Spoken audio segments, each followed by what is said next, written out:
এখানে বিজেএমই এর সভাপতি আছে। আমি যখন কমার্স মিনিস্টার ছিলাম তখন বিজেএমই এর একটা কমপ্লেন ছিল, তারা এক্সপোর্ট প্রমোশন ব্যুরো থেকে ইউডি সার্টিফিকেট দিত। ইউডি সার্টিফিকেট মানে ইউটিলাইজেশন সার্টিফিকেট, কাপড় কত আনছে, কত এক্সপোর্ট করছে, হিসাব করে একটা সার্টিফিকেট দিলে তখন তারা এক্সপোর্ট করতে পারত।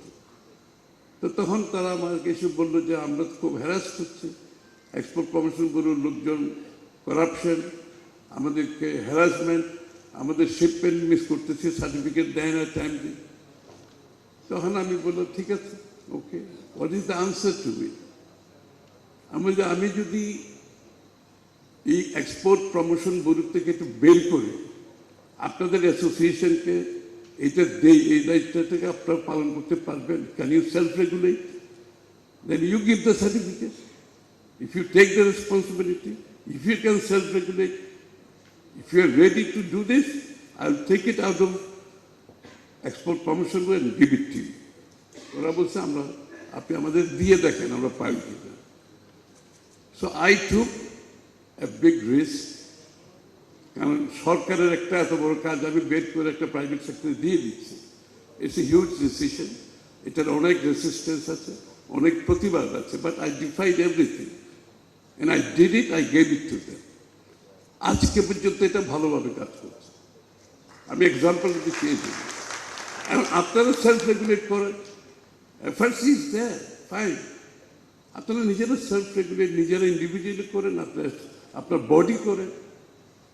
আপনারা সেলফ রেগুলেট করলে এফআরসির রোল তো হচ্ছে জাস্ট ওভারসাইট।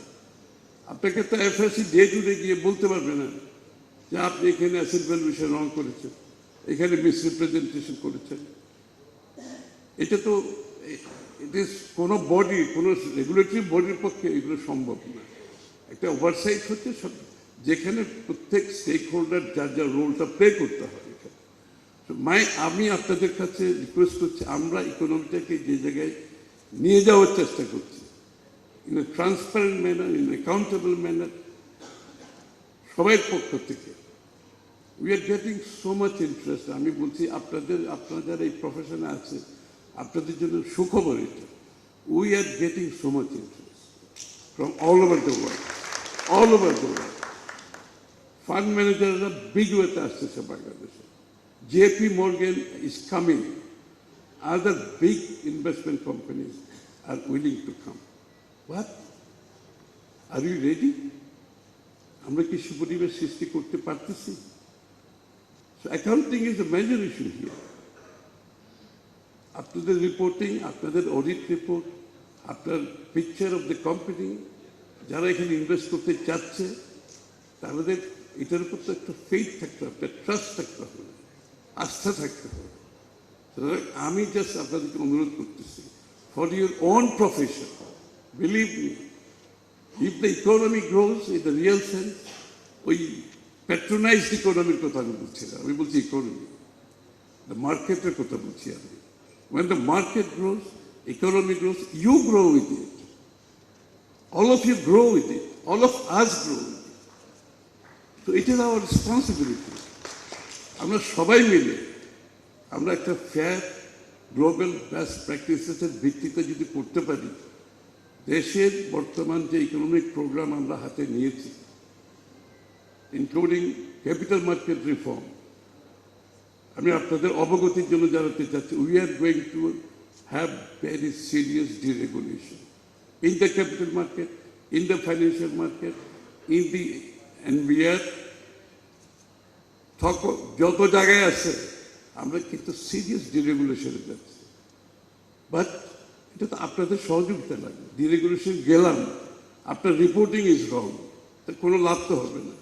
আমরা যেটা অ্যাচিভ করতে চাচ্ছি, একটা এনভায়রনমেন্ট ক্রিয়েট, দেশের domestic investment, foreign investment, foreign fund managers, এদেরকে এই জায়গায় আসতে হলে তা আমরা সবাই মিলে আমাদের পক্ষ থেকে সবাই দায়িত্ব পালন করতে হবে।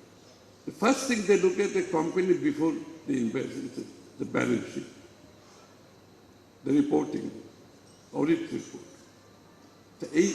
এইখানে যদি ওরা এসে দেখে যে it is not up to the global standard, accounting প্র্যাকটিসের পরিপ্রেক্ষিতে যেটা নাই, ওখানে তো that's the end of the story. এরপর আর কিছু ঘটবে না কিন্তু। So আমি জাস্ট আপনাদেরকে রিকোয়েস্ট করতে, there is a huge investment opportunity এবং investment interest in Bangladesh right now. ইনশাআল্লাহ foreign direct investment fund managers, big investment companies, they are all interested and they are coming. Every day আমি প্রত্যেক দিন কোনো না কোনো ফান্ড ম্যানেজারের সাথে মিট করছি, which I have never seen in my whole life. বিশ্বাস করে, never seen in my life. এবং তারা বলতেছে আমরা হংকংয়ে বাংলাদেশ ডেডিকেটেড ফান্ড ফ্লোট করব, $1 বিলিয়ন ফান্ড আমরা লন্ডনে করব, আমরা বাংলাদেশের ডোমেস্টিক বন্ড ফ্লোট করতে চাই। তো this is big business, this is economic big drive এগুলো। তো আমি জাস্ট এটুকুই বলবো যে আমরা সবাই মিলে এই কাজটা যদি করতে পারি, আপনারা যদি সেলফ রেগুলেট করেন, আপনার বডি যদি আপনাদের আইসিবি, আইসিআইবি, এমএবি, আমরা সবাই মিলে ইন্ডিভিজুয়ালি আমরা এই কাজটা করি, অ্যাকচুয়ালি শর্ট সাইটেড হয়ে কোনো লাভ নাই।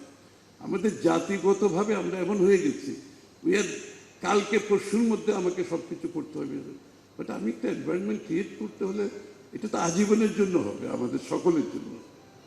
সো আমি আর কোনো বক্তব্য দীর্ঘায়িত করতে চাই। থ্যাংক ইউ ভেরি মাচ আমাকে ডাকার জন্য।